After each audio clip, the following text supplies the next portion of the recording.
Hello there guys and welcome back to the channel. So today we're going to talk about back issues 5 Blood and Venom. So we all knew it's coming, we all knew what it's gonna be all about. We didn't have the exact details and we certainly didn't know the rewards, and the rewards is the best bit. The rewards are definitely looking juicy. The rewards are exactly something like player like me is looking for. It has plenty of TFI basics, it has TFI class catalyst fragments, and those are some of the kind of like more important things. Only thing that's missing from there would be like signature stones, 6-star signature stones. I think they're missing, but we're gonna check that in a second. So I'm not gonna read the entire post. The base idea of information. So number 1, variant 5 is going live on Wednesday, 10 p.m. as they normally do. So this Wednesday, in a little over than a day, we're gonna get to play variant 5. I'm definitely gonna be streaming it live on day 1 for a completion run, and I plan to have it explored by end of the week. So yeah, I'm gonna be trying to get it done quite quickly. Now obviously we have the classic difficulty, as we always do, for those who want to take a stroll down the memory lane. Variant difficulty, as all of the later variants, is locked to level 45 summoners and up, and it's going to feature requirements implicit and explicit. Now what does that mean? Implicit means that Kabam is gently implying better use these champions because they will have some sort of beneficial effects, or at the very least will not have detrimental effects. Explicit requirements, however, mean that they will actually prevent you from bringing in any other champions that do not fit their requirements, which is exactly what we're going to talk about toward the second part of the video. But keep in mind that, yeah, basically it's going to be all about Spiderverse, Symbiote champions, and a Mystic class in general. So Mystic class will be kind of salvation for many people, especially now on the bright side that you can target Mystic and Science crystals when they are in the store, and that will give you relatively, well, decent access to Mystic champions. And also, many of the Spider-Verse characters are in fact Science champions. Well, at least some of the original ones are. Spider-Gwen, OG Spider-Man, not really the one you want to invest too much, but still. Anyways, at least you can get Spider-Gwen from those, and Mystic champions. So that is gonna be a good place how to kind of like prep your roster if you do not have all of the champions needed. So much new content released between the last back issues and quality difficulty on the horizon. We have given baseline difficulty of the variant a bump to keep pace with modern player strength. This also means an update to the rewards. So yeah, basically they have increased the difficulty level and they have increased the rewards, which I'm actually positively surprised about. Now I know that there will be people who might not enjoy it as much, but I do find it gratifying, I guess you could say, because the previous variants were cool, were fun, but if they had kept it the same difficulty, they would have kept it at the same rewards. And realistically, 5-star resources is not something that most of the quote-unquote endgame players are looking for. Now, I do understand that obviously not everybody is quite ready to the bump in difficulty, but to that kind of degree, you still have 4 variants that will have the lower difficulty, which you can focus on first before you feel that you're ready for this one. And again, I fully understand that there will be many people dissatisfied with the increase of difficulty. There always are, but I am for one glad that contest is kind of like living into a natural progression, and we do get this increase in difficulty and most importantly increase in rewards. Right, so chapter 1 basically is going to be themed towards Spider-Verse champions, and you're going to have these great responsibilities. So great power. Each hit that the Spider-Verse champion avoids from defender's special attacks with miss, evade, or dexterity grants them indefinite responsibility passive. Only functions on Spider-Verse hero champions. Great responsibility. Upon reaching 3 responsibility, convert them into great power buff lasting 10 seconds, making their attacks ignore armor, resistances, and unblockable. You cannot gain responsibility while you have great power. So that's quite simple. Ignore unblockable. That's quite, well, not new, but certainly quite special, which makes me feel that there's going to be quite a lot of unblockable opponents in that quest, and this is going to be extremely important. But yeah, so this chapter 1 is basically themed towards Spiderverse Heroes, which you're going to take a look at afterwards, how many of them we have in the game.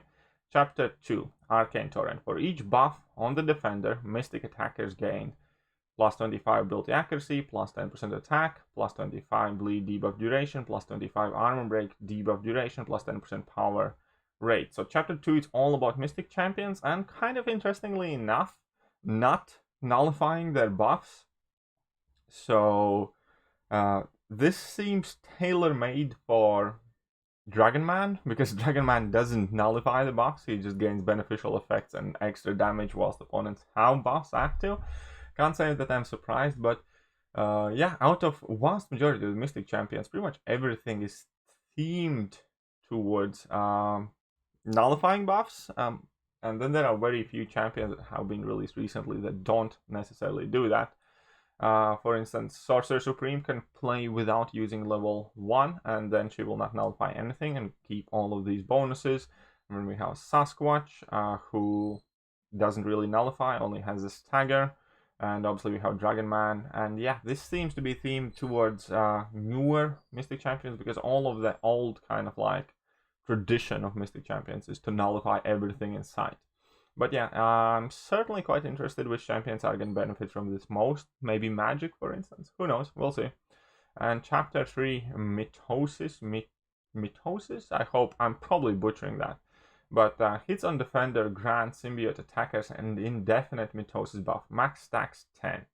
Genetic recalibration. Symbiote attackers that dash back and hold block for 1.2 seconds consume all available mitosis buffs into a genetic calibration effect for 1 second per buff consumed, so maximum of 10 seconds. Genetic calibration reduces defender's ability accuracy by 1000% and increase attacker buff duration by 100% and heavy attack damage for 500%. So yeah, this is all about symbiotes. Basically land 10 hits, dash back, hold your block, and enjoy 500% increase on your heavy attacks and increased buff duration. This sounds like a really good stuff for Venom here, because Venom armor breaks, and then obviously, oh yeah, this definitely sounds quite nice for Venom and a few other champions. And the rewards, I'm not going to read out the classic rewards. You still have the Stony Core, which is useful, and 150 units, which is also kind of cool. But the main thing, obviously, the big rewards. For completing and mastering all the variant quests, you earn 5-star rank 2 to 3 gems times 3, which are always cool and useful because they save some catalyst. Obviously, they're not particularly important, but still they equate to quite a lot of tier 4 basics and tier 1 alphas and some tier 4 class catalysts. So I kind of appreciate them, even though I'm really not ranking all that many 5-stars up these days. 5-star rank 3 to rank 4 gems for 2015, 16, and 17 champions, which is again progression. And we're going to take a look at 2017 champions in a bit, and that is definitely some very good addition to these gems. Now 5-star rank 4 to rank 5 gems, so everybody who explores it basically gets a free rank 5, which is cool because again I typically tend to avoid using tier 5 basics on 5-stars anymore, but I have many champions which I kind of would like to rank up, and this gem is just a perfect reason to take somebody up. So I realistically hope I pull skill, I think, because I want to rank up Elsa Bloodstone, maybe Mystic for Mojo. Well, we'll see what we get, but I'm sure pretty much in every class, maybe outside of Cosmic and some other, I would have a champion that I would absolutely love taking up. Now I have a 5-star Awakening Gem Crystal, which is again neat. 5-star Crystal Shards, 25,000, something tier 5 basic catalyst times 3. So this is a significant bump. And previously we used to get like half a tier 5 basic here, and now getting 3 of these, that is enough to take a 6-star from rank 1 to rank 2. I think is a very decent amount for tier 5 basics, and also especially the 25% tier 5 class catalyst fragment crystal, which is a quarter of a tier 5 CC, which is a quite significant amount for sure, and I'm well happy with that. 6-star crystal shards, 5,000. Wish there would be some more. 5-star signature stone crystals, 48. Unfortunately, no 6-star signature stones, and 4 million gold and 360 units. So all in all, I think it's a very solid pack for like a standalone variant quest for sure. And as we carry on, let's take a quick look in Auntmay's website. So first and foremost, we need to check out Spiderverse Heroes. So let's just try and find these Spiderverse Heroes. So there are not very many champions, but keep in mind you will also be able to bring in symbiote and mystic champions. So I am covering up, I'm gonna take off webcam here, symbiote Spider-Man, but the base heroes here are definitely gonna be Stealth Suit Spider-Man, Stark Enhanced Spider-Man, and Spider-Gwen are probably gonna be standout MVPs for this chapter, especially as I mentioned before. There seemingly is going to be quite a lot of unblockable going on by the way that the Spider Global buff is worded and made. And yeah, I'm sure that those people who have Stealth Suit Spider-Man, Stark Enhanced Spider-Man, Spider-Gwen at relatively decent levels ranked up will benefit from it the most. From these champions, I personally only have maxed out Stealth Suit Spider-Man. My Spider-Gwen and Stark Enhanced Spider-Man are still at rank 4. I was, however, for a really long time considering taking Spider-Gwen to rank 5. So maybe it's a time, who knows. Next, we're going to take a look at symbiote characters. Symbiote. And again, I'm going to disable my camera here for a second. We have Agent Venom, obviously a dud Carnage. Now I really do hope Carnage can shine in some of those quests, because I absolutely love using Carnage, even though he's maybe not the best champion. However, obviously we have Sorcerer Supreme and we have Venom, and Venom the Dark, kind of like the main heroes here. And overall, I personally feel fairly secure. I have maxed out 5-star Venom, 6-star rank 2 Carnage, 6-star rank 1 Unduped Symbiote Supreme, and rank 3 Venom the Dark. Might need to put some resource in Venom the Dark, maybe. We'll see. If we start struggling, we're going to do some rank ups. And obviously then we have the entire Mystic class, which is by far the biggest portion.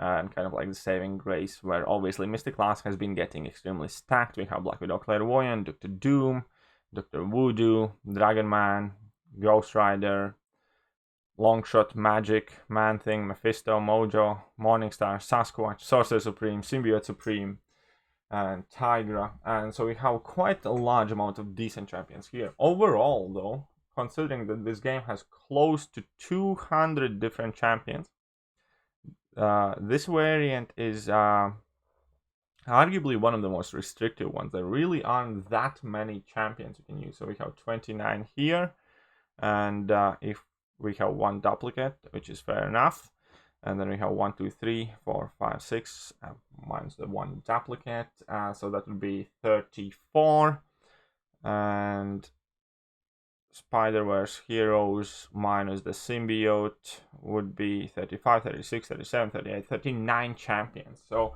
this is this is quite definitely the harshest restriction that we have had for variant content, and that will inevitably lead to a lot of people kind of simply not having the roster, not having champions ranked up for this, and that will again definitely not go well with some people. Overall, I think every variant has been relatively limiting to this point. We're gonna have to actually go through this one and judge it once I actually can kind of like have some first-hand experience, how tricky it is, how specific champions are required, or you can overall get through maybe with some decent mystics. All in all, I'm definitely excited. I'm definitely going to be jumping in this straight away, trying to clear it as quickly as I can, and hopefully that makes for some great streams. Now, let me know, what do you think, guys? What do you guys think about the rewards? What do you guys think about increased difficulty in this event and the said champion restrictions? But that will pretty much do for today, and yeah, I hope you guys enjoyed the video. If you did, hit that like button, hit that sub button, hit that subscribe button. And here is one thing I have been forgetting to ask people: if you do enjoy the channel, please do share it with your friends, with your alliance mates. Recommend them to subscribe if you think it's useful for your, well, marathons of champions gameplay and information overall. But yeah, that will be it for now, and I'm gonna catch you guys soon. See ya.